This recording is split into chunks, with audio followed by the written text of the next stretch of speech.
Rosa menatap bayangannya di cermin. Wajah cantiknya kini terlihat pucat, mata beningnya sembab karena tangis semalam. Hari ini seharusnya bukan hari istimewa.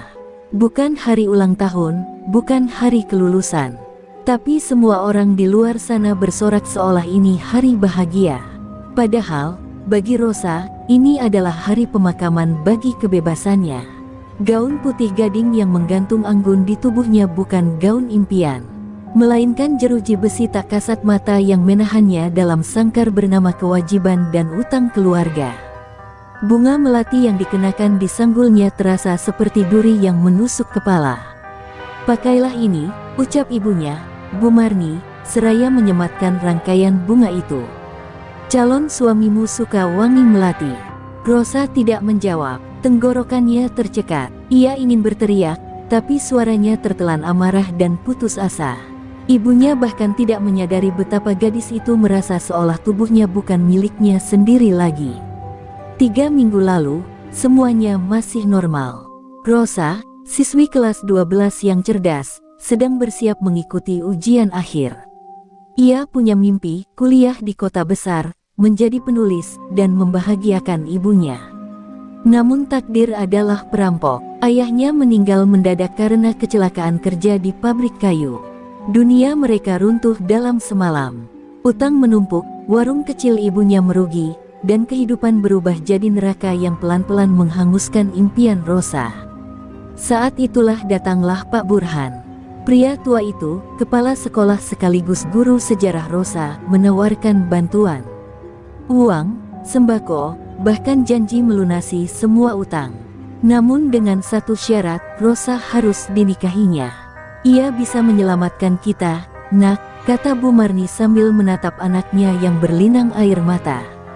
"Dengan menjual anakmu sendiri," jawab Rosa gemetar.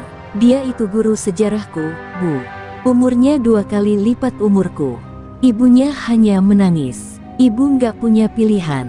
Rosa merasa pengkhianatan datang dari dua sisi, dari pria bejat yang memanfaatkannya, dan dari ibu yang seharusnya melindunginya.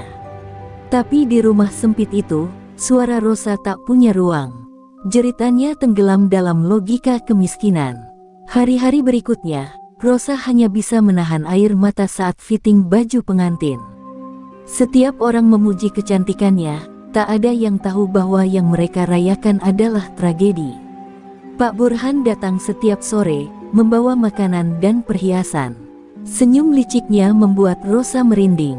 Di matanya, Rosa bukan manusia, melainkan hadiah yang dibungkus kemiskinan. Malam sebelum pernikahan, Rosa duduk diam di kasurnya. Ibu sudah tertidur, mungkin karena terlalu lelah menangis. Rosa memandangi langit-langit, bertanya pada Tuhan, mengapa hidupnya dijadikan alat tukar.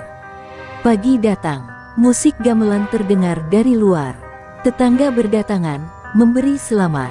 Rosa melangkah ke pelaminan dengan langkah pelan, seperti berjalan menuju tiang gantungan. Pak Burhan berdiri di sana, dengan jas abu-abu dan senyum menjijikkan. "Rosa, kamu cantik sekali," bisiknya saat ia duduk di sampingnya. Rosa menunduk. Ia tak sanggup menatap mata pria itu. Ijab kabul berjalan cepat. Tangan Rosa dingin saat cincin disematkan. Semua orang bertepuk tangan, tapi hatinya hancur. Malam pertama datang dengan sunyi yang mencekam. Rosa duduk di ranjang dengan tubuh kaku. Pak Burhan membuka kancing bajunya sambil berkata, "Sekarang kamu milikku. Jangan sentuh aku," teriak Rosa tiba-tiba. Pak Burhan terdiam. "Kamu istriku. Aku tidak pernah setuju dengan ini. Aku dipaksa." Pria itu mendekat. Rosa mengambil lampu tidur dan melemparnya. Lampu itu menghantam bahu Pak Burhan. "Kamu sentuh aku bakar rumah ini." Pak Burhan mundur. Matanya merah, tapi ia tersenyum sinis. "Kamu akan menyerah, cepat atau lambat." Malam itu, Rosa mengunci diri di kamar mandi, menangis dalam diam. Pagi harinya, ia mengirim surat lewat tukang sayur untuk satu-satunya orang yang bisa ia percaya, Bu Lestari, guru bahasa Indonesia yang dulu pernah memeluknya saat Rosa pingsan di sekolah. Dalam suratnya, Rosa menulis, "Tolong aku. Aku dipaksa menikah. Dia Pak Burhan. Beberapa hari kemudian, Bu Lestari datang, berpura-pura mengajar privat. Tapi ia datang untuk menyelamatkan. Kamu harus pergi dari sini, bisiknya di dapur. Aku akan bantu. Malam itu, Rosa kabur lewat pintu belakang, naik ojek online yang sudah dipesan Bu Lestari. Ia menginap di rumah perlindungan perempuan di kota lain. Di sana, untuk pertama kalinya dalam hidupnya, Rosa bisa menangis tanpa ketakutan.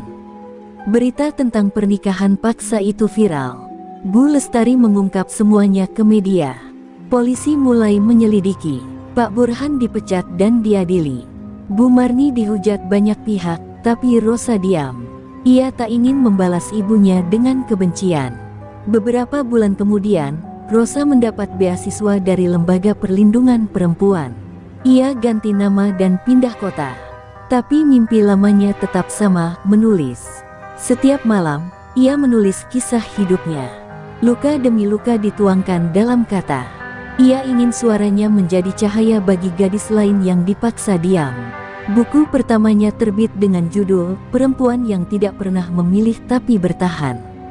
Buku itu meledak di pasaran dan menjadi simbol perlawanan terhadap pernikahan paksa.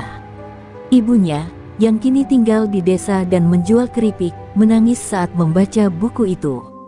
"Maafkan ibu," katanya suatu hari lewat surat. Rosa membalas dengan tulisan singkat, "Aku sedang belajar memaafkan. Tapi aku takkan lupa." Pak Burhan dihukum 2 tahun penjara. Terlalu ringan, menurut banyak orang. Tapi bagi Rosa, keadilan bukan hanya tentang vonis, tapi tentang keberaniannya melawan. Kini, Rosa berdiri di depan ratusan siswa SMA dalam sebuah seminar. Ia tidak lagi gadis lemah di balik cermin. Ia adalah suara. Ia adalah api. Cinta tidak pernah lahir dari paksaan, katanya. Dan kalian semua berhak menentukan takdir kalian sendiri.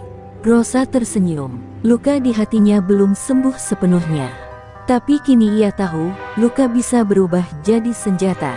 Dan dari reruntuhan, seseorang bisa tumbuh lebih kuat. Rosa menatap bayangannya di cermin. Wajah cantiknya kini terlihat pucat, mata beningnya sembab karena tangis semalam. Hari ini seharusnya bukan hari istimewa. Bukan hari ulang tahun, bukan hari kelulusan. Tapi semua orang di luar sana bersorak seolah ini hari bahagia. Padahal, bagi Rosa, ini adalah hari pemakaman bagi kebebasannya. Gaun putih gading yang menggantung anggun di tubuhnya bukan gaun impian, melainkan jeruji besi tak kasat mata yang menahannya dalam sangkar bernama kewajiban dan utang keluarga. Bunga melati yang dikenakan di sanggulnya terasa seperti duri yang menusuk kepala. "Pakailah ini," ucap ibunya, Bu Marni, seraya menyematkan rangkaian bunga itu. "Calon suamimu suka wangi melati." Rosa tidak menjawab, tenggorokannya tercekat. Ia ingin berteriak, tapi suaranya tertelan amarah dan putus asa. Ibunya bahkan tidak menyadari betapa gadis itu merasa seolah tubuhnya bukan miliknya sendiri lagi. 3 minggu lalu, semuanya masih normal. Rosa, siswi kelas 12 yang cerdas, sedang bersiap mengikuti ujian akhir. Ia punya mimpi, kuliah di kota besar, menjadi penulis, dan membahagiakan ibunya. Namun takdir adalah perampok. Ayahnya meninggal mendadak karena kecelakaan kerja di pabrik kayu.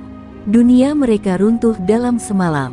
Utang menumpuk, warung kecil ibunya merugi, dan kehidupan berubah jadi neraka yang pelan-pelan menghanguskan impian Rosa. Saat itulah datanglah Pak Burhan. Pria tua itu, kepala sekolah sekaligus guru sejarah Rosa, menawarkan bantuan. Uang, sembako, bahkan janji melunasi semua utang. Namun dengan satu syarat, Rosa harus dinikahinya. "Ia bisa menyelamatkan kita, nak," kata Bu Marni sambil menatap anaknya yang berlinang air mata. "Dengan menjual anakmu sendiri," jawab Rosa gemetar. "Dia itu guru sejarahku, Bu. Umurnya 2 kali lipat umurku." Ibunya hanya menangis. Ibu nggak punya pilihan. Rosa merasa pengkhianatan datang dari 2 sisi, dari pria bejat yang memanfaatkannya, dan dari ibu yang seharusnya melindunginya. Tapi di rumah sempit itu, Suara Rosa tak punya ruang. Jeritannya tenggelam dalam logika kemiskinan. Hari-hari berikutnya, Rosa hanya bisa menahan air mata saat fitting baju pengantin.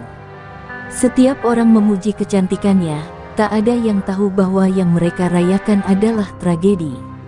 Pak Burhan datang setiap sore, membawa makanan dan perhiasan.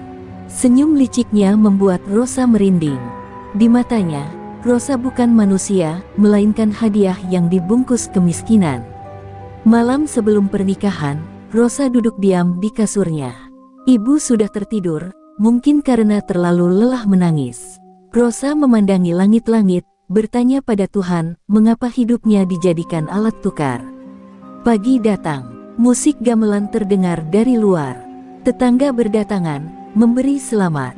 Rosa melangkah ke pelaminan dengan langkah pelan, seperti berjalan menuju tiang gantungan. Pak Burhan berdiri di sana, dengan jas abu-abu dan senyum menjijikkan. "Rosa, kamu cantik sekali," bisiknya saat ia duduk di sampingnya. Rosa menunduk, ia tak sanggup menatap mata pria itu. Ijab kabul berjalan cepat, tangan Rosa dingin saat cincin disematkan. Semua orang bertepuk tangan, tapi hatinya hancur. Malam pertama datang dengan sunyi yang mencekam. Rosa duduk di ranjang dengan tubuh kaku. Pak Burhan membuka kancing bajunya sambil berkata, "Sekarang kamu milikku. Jangan sentuh aku," teriak Rosa tiba-tiba. Pak Burhan terdiam. "Kamu istriku. Aku tidak pernah setuju dengan ini. Aku dipaksa." Pria itu mendekat. Rosa mengambil lampu tidur dan melemparnya. Lampu itu menghantam bahu Pak Burhan. "Kamu sentuh aku bakar rumah ini." Pak Burhan mundur. Matanya merah, tapi ia tersenyum sinis. "Kamu akan menyerah, cepat atau lambat." Malam itu, Rosa mengunci diri di kamar mandi, menangis dalam diam. Pagi harinya, ia mengirim surat lewat tukang sayur untuk satu-satunya orang yang bisa ia percaya, Bu Lestari, guru bahasa Indonesia yang dulu pernah memeluknya saat Rosa pingsan di sekolah. Dalam suratnya, Rosa menulis, "Tolong aku dipaksa menikah." Dia Pak Burhan. Beberapa hari kemudian, Bu Lestari datang, berpura-pura mengajar privat. Tapi ia datang untuk menyelamatkan. "Kamu harus pergi dari sini," bisiknya di dapur. "Aku akan bantu." Malam itu, Rosa kabur lewat pintu belakang, naik ojek online yang sudah dipesan Bu Lestari. Ia menginap di rumah perlindungan perempuan di kota lain. Di sana, untuk pertama kalinya dalam hidupnya, Rosa bisa menangis tanpa ketakutan. Berita tentang pernikahan paksa itu viral. Bu Lestari mengungkap semuanya ke media. Polisi mulai menyelidiki. Pak Burhan dipecat dan diadili. Bu Marni dihujat banyak pihak, tapi Rosa diam. Ia tak ingin membalas ibunya dengan kebencian. Beberapa bulan kemudian, Rosa mendapat beasiswa dari Lembaga Perlindungan Perempuan.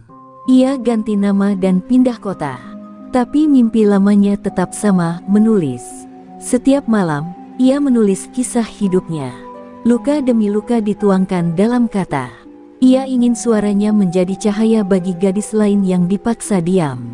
Buku pertamanya terbit dengan judul Perempuan yang Tidak Pernah Memilih Tapi Bertahan.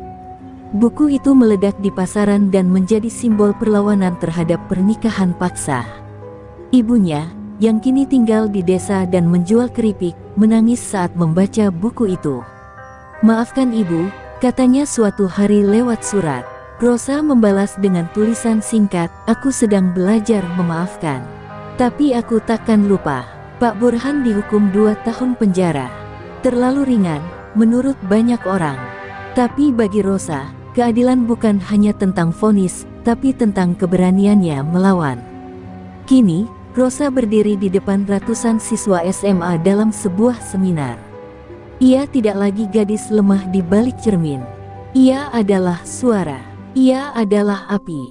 "Cinta tidak pernah lahir dari paksaan," katanya. "Dan kalian semua berhak menentukan takdir kalian sendiri."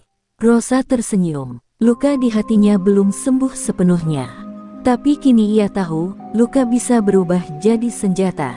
Dan dari reruntuhan, seseorang bisa tumbuh lebih kuat. Rosa menatap bayangannya di cermin. Wajah cantiknya kini terlihat pucat, mata beningnya sembab karena tangis semalam. Hari ini seharusnya bukan hari istimewa. Bukan hari ulang tahun, bukan hari kelulusan. Tapi semua orang di luar sana bersorak seolah ini hari bahagia. Padahal, bagi Rosa, ini adalah hari pemakaman bagi kebebasannya. Gaun putih gading yang menggantung anggun di tubuhnya bukan gaun impian, melainkan jeruji besi tak kasat mata yang menahannya dalam sangkar bernama kewajiban dan utang keluarga. Bunga melati yang dikenakan di sanggulnya terasa seperti duri yang menusuk kepala. "Pakailah ini," ucap ibunya, Bu Marni, seraya menyematkan rangkaian bunga itu. "Calon suamimu suka wangi melati." Rosa tidak menjawab, tenggorokannya tercekat. Ia ingin berteriak, tapi suaranya tertelan amarah dan putus asa. Ibunya bahkan tidak menyadari betapa gadis itu merasa seolah tubuhnya bukan miliknya sendiri lagi. 3 minggu lalu, semuanya masih normal. Rosa, siswi kelas 12 yang cerdas, sedang bersiap mengikuti ujian akhir. Ia punya mimpi, kuliah di kota besar, menjadi penulis, dan membahagiakan ibunya. Namun takdir adalah perampok. Ayahnya meninggal mendadak karena kecelakaan kerja di pabrik kayu. Dunia mereka runtuh dalam semalam. Utang menumpuk, warung kecil ibunya merugi, dan kehidupan berubah jadi neraka yang pelan-pelan menghanguskan impian Rosa. Saat itulah datanglah Pak Burhan. Pria tua itu, kepala sekolah sekaligus guru sejarah Rosa, menawarkan bantuan. Uang, sembako, bahkan janji melunasi semua utang. Namun dengan satu syarat, Rosa harus dinikahinya. "Ia bisa menyelamatkan kita, nak," kata Bu Marni sambil menatap anaknya yang berlinang air mata. "Dengan menjual anakmu sendiri," jawab Rosa gemetar. "Dia itu guru sejarahku, Bu. Umurnya 2 kali lipat umurku." Ibunya hanya menangis. Ibu nggak punya pilihan. Rosa merasa pengkhianatan datang dari 2 sisi, dari pria bejat yang memanfaatkannya, dan dari ibu yang seharusnya melindunginya. Tapi di rumah sempit itu, suara Rosa tak punya ruang. Jeritannya tenggelam dalam logika kemiskinan. Hari-hari berikutnya, Rosa hanya bisa menahan air mata saat fitting baju pengantin. Setiap orang memuji kecantikannya, tak ada yang tahu bahwa yang mereka rayakan adalah tragedi. Pak Burhan datang setiap sore, membawa makanan dan perhiasan. Senyum liciknya membuat Rosa merinding. Di matanya, Rosa bukan manusia, melainkan hadiah yang dibungkus kemiskinan. Malam sebelum pernikahan, Rosa duduk diam di kasurnya. Ibu sudah tertidur, mungkin karena terlalu lelah menangis. Rosa memandangi langit-langit, bertanya pada Tuhan, mengapa hidupnya dijadikan alat tukar. Pagi datang. Musik gamelan terdengar dari luar. Tetangga berdatangan, memberi selamat. Rosa melangkah ke pelaminan dengan langkah pelan, seperti berjalan menuju tiang gantungan.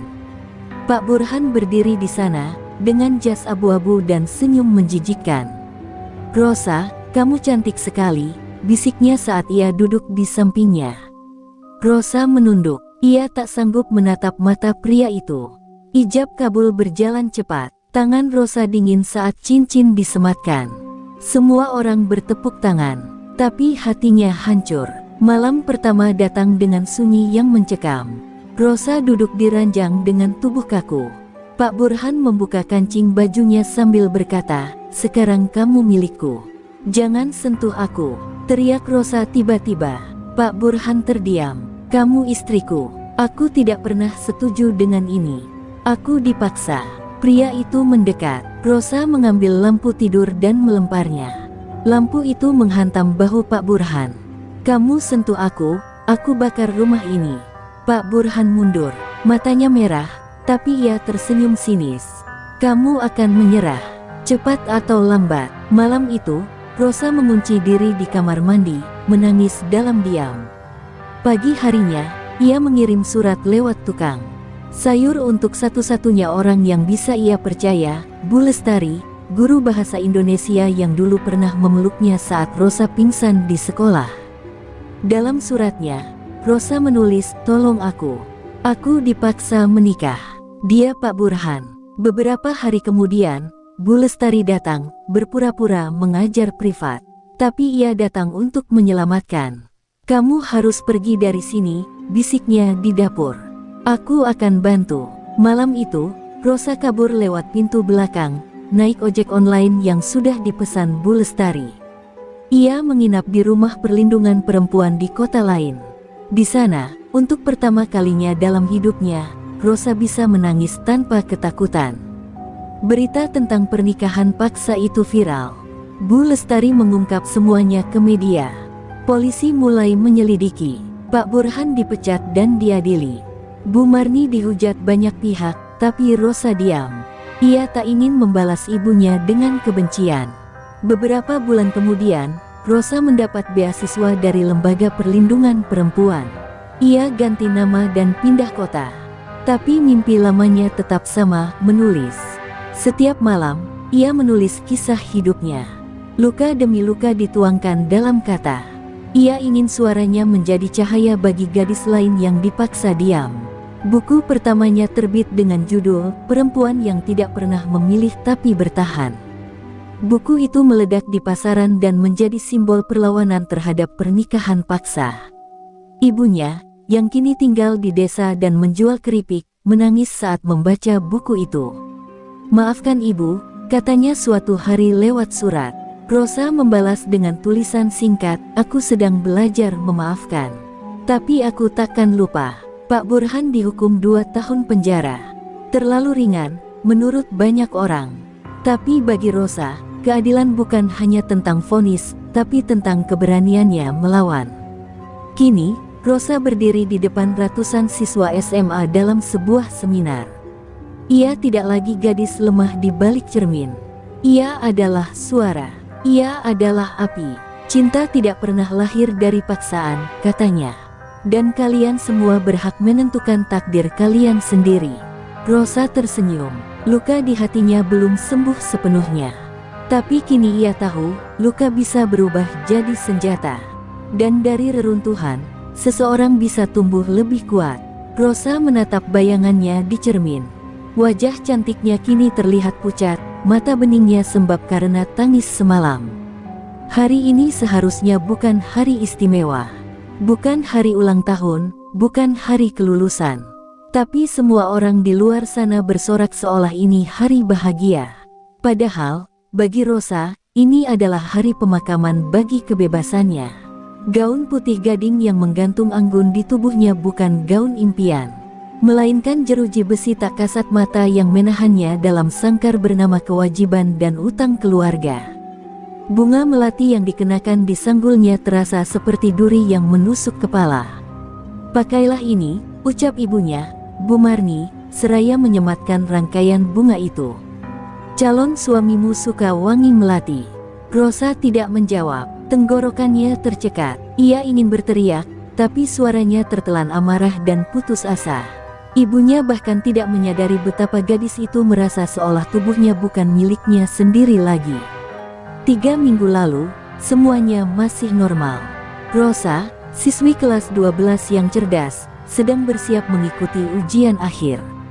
Ia punya mimpi, kuliah di kota besar, menjadi penulis, dan membahagiakan ibunya.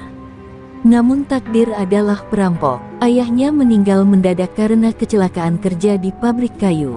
Dunia mereka runtuh dalam semalam. Utang menumpuk, warung kecil ibunya merugi, dan kehidupan berubah jadi neraka yang pelan-pelan menghanguskan impian Rosa. Saat itulah datanglah Pak Burhan. Pria tua itu, kepala sekolah sekaligus guru sejarah Rosa, menawarkan bantuan. Uang, sembako, bahkan janji melunasi semua utang. Namun dengan satu syarat, Rosa harus dinikahinya. "Ia bisa menyelamatkan kita, nak," kata Bu Marni sambil menatap anaknya yang berlinang air mata. "Dengan menjual anakmu sendiri," jawab Rosa gemetar. "Dia itu guru sejarahku, Bu. Umurnya 2 kali lipat umurku." Ibunya hanya menangis. Ibu nggak punya pilihan. Rosa merasa pengkhianatan datang dari 2 sisi, dari pria bejat yang memanfaatkannya, dan dari ibu yang seharusnya melindunginya. Tapi di rumah sempit itu, Suara Rosa tak punya ruang. Jeritannya tenggelam dalam logika kemiskinan. Hari-hari berikutnya, Rosa hanya bisa menahan air mata saat fitting baju pengantin. Setiap orang memuji kecantikannya, tak ada yang tahu bahwa yang mereka rayakan adalah tragedi. Pak Burhan datang setiap sore, membawa makanan dan perhiasan. Senyum liciknya membuat Rosa merinding. Di matanya, Rosa bukan manusia, melainkan hadiah yang dibungkus kemiskinan. Malam sebelum pernikahan, Rosa duduk diam di kasurnya. Ibu sudah tertidur, mungkin karena terlalu lelah menangis. Rosa memandangi langit-langit, bertanya pada Tuhan, mengapa hidupnya dijadikan alat tukar. Pagi datang, musik gamelan terdengar dari luar. Tetangga berdatangan, memberi selamat. Rosa melangkah ke pelaminan dengan langkah pelan, seperti berjalan menuju tiang gantungan. Pak Burhan berdiri di sana, dengan jas abu-abu dan senyum menjijikkan. "Rosa, kamu cantik sekali," bisiknya saat ia duduk di sampingnya. Rosa menunduk, ia tak sanggup menatap mata pria itu. Ijab kabul berjalan cepat, tangan Rosa dingin saat cincin disematkan. Semua orang bertepuk tangan, tapi hatinya hancur. Malam pertama datang dengan sunyi yang mencekam. Rosa duduk di ranjang dengan tubuh kaku. Pak Burhan membuka kancing bajunya sambil berkata, "Sekarang kamu milikku. Jangan sentuh aku," teriak Rosa tiba-tiba. Pak Burhan terdiam. "Kamu istriku. Aku tidak pernah setuju dengan ini. Aku dipaksa." Pria itu mendekat. Rosa mengambil lampu tidur dan melemparnya. Lampu itu menghantam bahu Pak Burhan. "Kamu sentuh aku bakar rumah ini." Pak Burhan mundur, matanya merah. Tapi ia tersenyum sinis. "Kamu akan menyerah, cepat atau lambat." Malam itu, Rosa mengunci diri di kamar mandi, menangis dalam diam.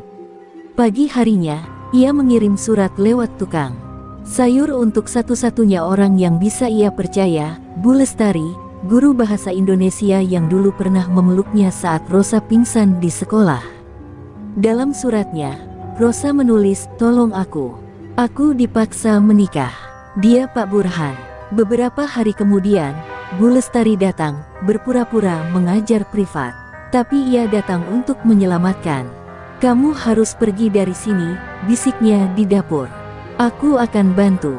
Malam itu, Rosa kabur lewat pintu belakang, naik ojek online yang sudah dipesan Bu Lestari.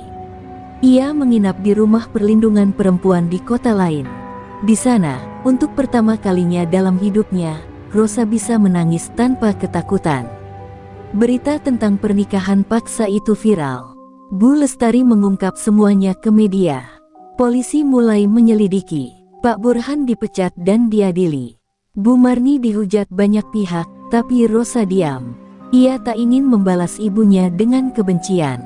Beberapa bulan kemudian, Rosa mendapat beasiswa dari Lembaga Perlindungan Perempuan. Ia ganti nama dan pindah kota. Tapi mimpi lamanya tetap sama, menulis. Setiap malam, ia menulis kisah hidupnya. Luka demi luka dituangkan dalam kata. Ia ingin suaranya menjadi cahaya bagi gadis lain yang dipaksa diam. Buku pertamanya terbit dengan judul "Perempuan yang Tidak Pernah Memilih Tapi Bertahan". Buku itu meledak di pasaran dan menjadi simbol perlawanan terhadap pernikahan paksa. Ibunya, yang kini tinggal di desa dan menjual keripik, menangis saat membaca buku itu. "Maafkan ibu," katanya suatu hari lewat surat. Rosa membalas dengan tulisan singkat, "Aku sedang belajar memaafkan. Tapi aku takkan lupa." Pak Burhan dihukum 2 tahun penjara. Terlalu ringan, menurut banyak orang. Tapi bagi Rosa, keadilan bukan hanya tentang vonis, tapi tentang keberaniannya melawan. Kini, Rosa berdiri di depan ratusan siswa SMA dalam sebuah seminar. Ia tidak lagi gadis lemah di balik cermin. Ia adalah suara. Ia adalah api. "Cinta tidak pernah lahir dari paksaan," katanya. "Dan kalian semua berhak menentukan takdir kalian sendiri." Rosa tersenyum. Luka di hatinya belum sembuh sepenuhnya. Tapi kini ia tahu, luka bisa berubah jadi senjata. Dan dari reruntuhan, seseorang bisa tumbuh lebih kuat. Rosa menatap bayangannya di cermin. Wajah cantiknya kini terlihat pucat, mata beningnya sembab karena tangis semalam. Hari ini seharusnya bukan hari istimewa. Bukan hari ulang tahun, bukan hari kelulusan. Tapi semua orang di luar sana bersorak seolah ini hari bahagia. Padahal, bagi Rosa, ini adalah hari pemakaman bagi kebebasannya. Gaun putih gading yang menggantung anggun di tubuhnya bukan gaun impian, melainkan jeruji